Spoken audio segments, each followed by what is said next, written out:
አሜሪካ በአውሮፓ ሰማይ ላይ ተከለከለች። የዓለም ሀያሉ ሀገር አሜሪካ ወደ መካከለኛው ምስራቅ ለምታደርገው ወታደራዊ በረራ ስፔን አየር ክልሏን ስትዘጋ፣ ጣሊያን ደግሞ የጦር ሰፈሬን ለጥቃት አትጠቀም በማለት ያልተጠበቀ አይሆንም የሚል ምላሽ ሰጥታለች። በዋሽንግተንና በታማኝ አጋሮቿ መካከል ይህ ከፍተኛ መሰነጣጠቅ ለምን ተፈጠረ? አውሮፓ ለአሜሪካ ጀርባዋን የሰጠችበት ሚስጥርና በኢራን ላይ የተከፈተው ጥቃት የፈጠረው ዲፕሎማሲያዊ ቀውስ አሳሳቢ ደረጃ ላይ ደርሷል።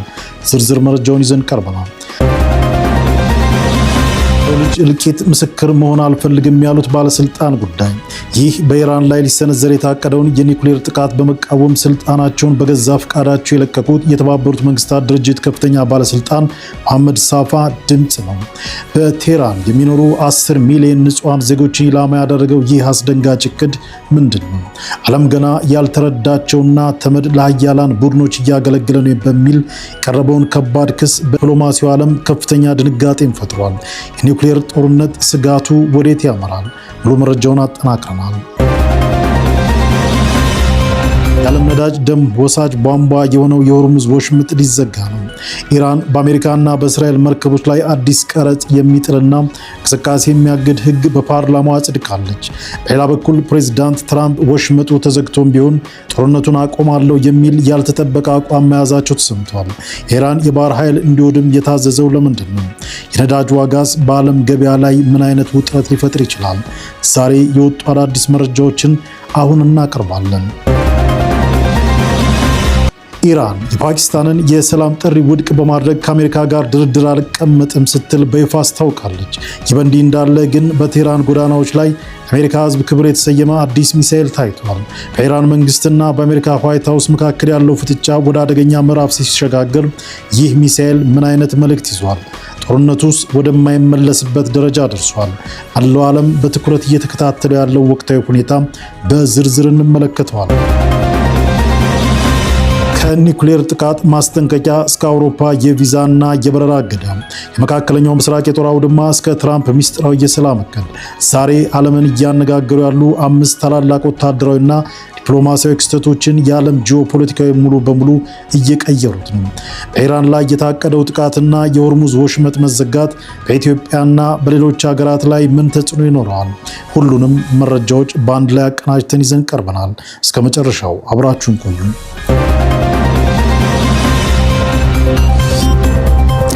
አሜሪካ በጣሊያን በኩል ወደ መካከለኛው ምስራቅ ልታደርገው የነበረው በረራ እገዳ ተጣለበት። ከስፔን ቀጥሎ ጣሊያን የአሜሪካ ወታደራዊ አውሮፕላኖች የሀገሪቱን የጦር ሰፈር እንዳይጠቀሙ ከልክላለች።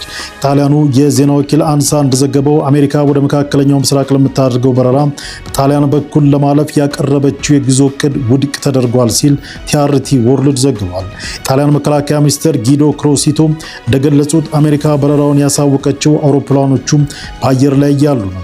ይህ ደግሞ በሁለቱ ሀገራት መካከል ካለው መደበኛ የሎጂስቲክስ ስምምነት ውጪ መሆኑ ተረጋግጧል።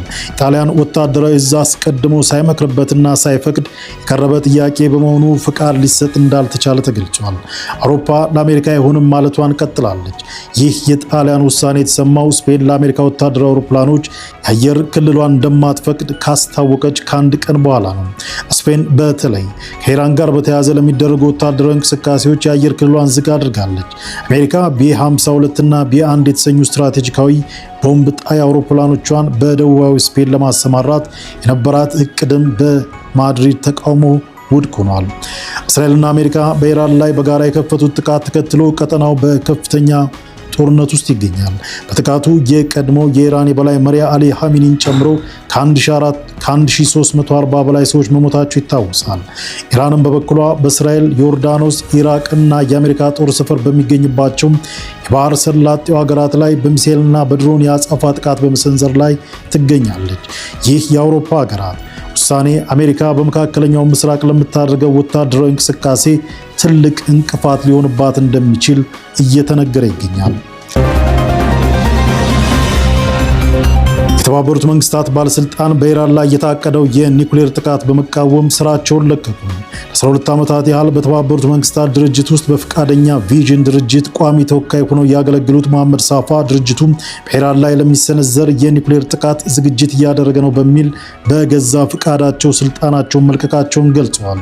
የሰው ልጅ እልቂት ምስክር መሆን አልፈልግም ባለስልጣኑ በኤክስ ገጻቸው ላይ ባሰፈሩት አስቸኳይ መልእክት አስተላልፈዋል።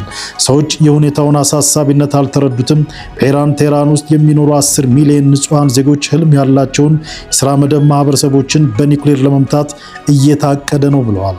ይህንን መረጃ ለዓለም ይፋ ለማድረግ ሲሉ ዲፕሎማሲያዊ ስራቸውን መስዋዕት ማድረጋቸውንና የኒውክሌር ጥቃት ከመከሰቱ በፊት ዓለም እንዲነቃ መፈለጋቸውን ገልጸዋል። ተመድ ለአንዳንድ ሀያላን ቡድኖች ፍላጎት እያገለገለ መሆኑን የገለጹት ሳፋ በጋዛና በሊባኖስ የተፈጸሙ ያሉትን ድርጊቶች የጦር ወንጀል ብሎ ለመጥራት አለመፈለጉ ለዚህ ማሳያ ነው ሲሉ ተችተዋል። መሐመድ ሳፋ መልቀቂያ የቀረበው በክልሉ ያለውን ውጥረት ከፍተኛ ደረጃ ላይ በደረሰበትና በኢራን የኒውክሌር ማበልጸጊያ ጣቢያዎች ላይ ጥቃቶች እየተሰነዘሩ ባለበት ወቅት ነው። ባለስልጣኑ ለራሳቸውና ለቤተሰባቸው የሞት ዛቻ እንደደረሳቸው የገለጹ ሲሆን ዓለም አቀፉ ማህበረሰብ ይህንን የሰው ልጅ ላይ የሚፈጸም ወንጀል እንዲያስቆም ጥሪ አቅርበዋል። ኢኮኖሚስት ታይምስ ዘገባውን ማውጣቱን ተከትሎ በተባበሩት መንግስታት ድርጅት ኮሪደሮች ውስጥ ከፍተኛ ድንጋጤን ፈጥሯል። ኢራን በሆርሙዝ ወሽመጥ በኩል የሚያልፉ መርከቦችን ለማስከፈል ያረቀቀችው ህግ ጸደቀ። በኢራን የሚገኝ ፓርላማ ኮሚቴ በሆርሙዝ የባህር ወሽመጥ ላይ የሚተላለፉ መርከቦች ቀረጥ ለመጣል ያረቀቀውን ህግ አጽድቋል ሲል እስላማዊ አብዮታዊ ዘብ አጋር የሆነው ፋርስ የዜና ወኪል ዘግቧል። የብሔራዊ ደህንነት ኮሚሽን አባል የሆነው ሰው እቅዱ መጽደቁን አረጋግጧል። ይህም የአሜሪካና የእስራኤል መርከቦች በባህረ ሰላጤው ውስጥ እንዳይንቀሳቀሱ የሚያግር ነው። በእቅዱ መሰረት በኢራን ላይ በተጣሉ ማዕቀቦች የተሳተፉ ሌሎች ሀገሮች እንዲሁ በወሽመጡ በኩል እንዳያልፉ ይከለክላሉ ሲል አክሏል። ኤኤፍፒ የዜና ወኪል እንደዘገበው አዲሱ የክፍያ ስርዓት ኢራን ከኦማን ጋር በመተባበር ተግባራዊ እንደምታደርግ የመንግስት ቴሌቪዥኖች ዘግበዋል። ዓለም የነዳጅ ዘይት ውስጥ 20 በመቶ የሚሆን የሚተላለፈው አብዛኛው ጊዜ በኢራንና በኦማን መካከል በሚገኘው በዚሁ ጠባብ መተላለፊያ በኩል ነው። ይሁን እንጂ ጦርነቱ ከተጀመረበት ጊዜ ጀምሮ በዚህ በኩል የሚደረጉ የመርከብ ጉዞዎች 95 በመቶ መቀነሳቸውን የባህር ላይ ደህንነት የሚከታተለው ኬርለር አስታውቋል። በኢራን ለአሜሪካ ህዝብ ክብር የተሰየመ ሚሳኤል መዘጋጀቱ ተገለጸ። በኢራን ውስጥ እየተካሄደ ካለው ከፍተኛ የጂኦፖለቲካዊ ውጥረት ጋር በተያያዘ በኢራን ወታደራዊ ክንፍ የተዘጋጀ አንድ ሚሳኤል ለአሜሪካ ህዝብ ድጋፍ በሚል መሪ ቃል መታየቱ ተዘግቧል። ሚሳኤሉ ላይ የሰፈረው መልእክት የአሜሪካ ህዝብ ለኢራን ላሳየው ድጋፍ ክብር ይሁን የሚል ሲሆን ይህ ድርጊት በሁለቱ ሀገራት ህዝቦች መካከል ያለውን ግንኙነትና በመንግስታቱ በኩል ያለውን ግጭት ለመለየት ታስቦ የተደረገ መሆኑ ተመልክቷል። ይህ ክስተት የመጣው በተባበሩት መንግስታት ድርጅት ባለስልጣናት መልቀቂያና ክልሉ እየታየ ባለው የኒውክሌር ስጋት መካከል ነው። ተንታኞች እንደሚሉት ከሆነ ይህ አይነቱ ስያሜ በኢራን በኩል የሚደረግ ፕሮፓጋንዳ እንቅስቃሴ አካል ሊሆን ይችላል። ይህም አሜሪካን መንግስት ፖሊሲ ከህዝቡ ፍላጎት ጋር በማጋጨት በዋሽንግተን ላይ ጫና ለመፍጠር የታለመ ነው ብለዋል።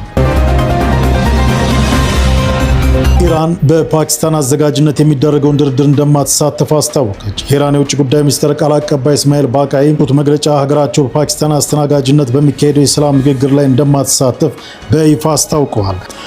ቃል አቀባዩ አክለውም ኢራን ከአሜሪካ ጋር እስካሁን ያደረገችው ምንም አይነት ቀጥተኛ ንግግር እንደሌለ አስገንዝበዋል። ፓኪስታን የሰላም ንግግሩን ለማስተናገድ ያላትን ፍላጎት ብታሳይም ኢራን ግን በስብሰባው ላይ እንደማትገኝ ገልጻለች። የቀጠናው ሀገራት ጦርነቱን ለማቆም ያላቸው ፍላጎት መልካም ቢሆንም በመጀመሪያ ጦርነቱን ማን እንደጀመረው በግልጽ ሊገነዘቡ ይገባል ብለዋል። በአቃይም ኢራን ከአሜሪካ ጋር ምንም አይነት ቀጥተኛ ግንኙነት እንደሌላት የገለጹት ቃል አቀባዩም እስካሁን ያሉት ግንኙነቶች በአሸማጋዮች በኩል የሚላኩ መልእክቶች ብቻ እንደሆኑና ይህም እንደ ድርድር ሊቆጠር እንደማይችል አስረድተዋል። የአሜሪካ የዲፕሎማሲ ጥያቄዎች ታማኝነት የሌላቸውና ከእውነታው የራቁ ናቸው ሲሉም አጣጥለዋል።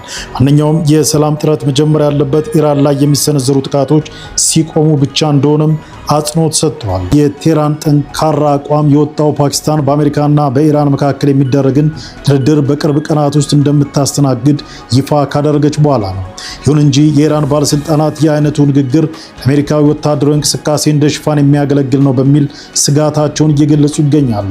በአሁኑ ወቅት በሁለቱ ሀገራት መካከል ያለው ግንኙነት እጅግ በሻከረበትና ወታደራዊ ውጥረቱ በጨመረበት ወቅት ኢራን ጠረጴዛ ቢኖርም እኛ ግን በቀጥታ እንቀመጥም የሚል ግልጽ መልእክት ለዓለም አቀፉ ማህበረሰብ አስተላልፋለች። ትራምፕ የሆርሙዝ ወሽመጥ ተዘግቶም ቢሆን ጦርነቱን ለማቆም ፈቃደኛ መሆናቸውን ዎል ስትሪት ጆርናል ዘግቧል። የአሜሪካው ፕሬዝዳንት ዶናልድ ትራምፕ የሆርሙዝ ወሽመጥ በሰፊው ለእንቅስቃሴ ዝግ ሆኖም ቢሆን ጦርነቱን ለማቆም ፈቃደኛ መሆናቸውን ለረዳቶቻቸው መነገራቸውን ዎል ስትሪት ጆርናል ዘግቧል። ጆርናሉ የአስተዳደሩን ባለስልጣናት ጠቅሶ ፕሬዝዳንቱና ረዳቶቻቸው ወሽመጡን ለማስከፈት የሚደረግ ወታደራዊ ዘመቻ ጦርነቱን ከተያዘው የጊዜ ገደብ ከ4 እስከ 6 ሳምንታት ሊገፋ ይችላል ብለው መገምገማቸውን ዘግቧል። ትራምፕ የኢራንን ባህር ኃይልና የሚሳኤል ክምችት በከፍተኛ ሁኔታ ካወደሙ በኋላ እየተካሄደ ያለውን ጦርነት በማቆም ወሽመጡን እንድትከፍት ዲፕሎማሲያዊ ጫና ማድረግ እያሰቡ መሆኑ ተገልጿል። ቢቢሲ ዋይት ሃውስ በጉዳዩ ላይ አስተያየት እንዲሰጥ ጠይቆ ነበር።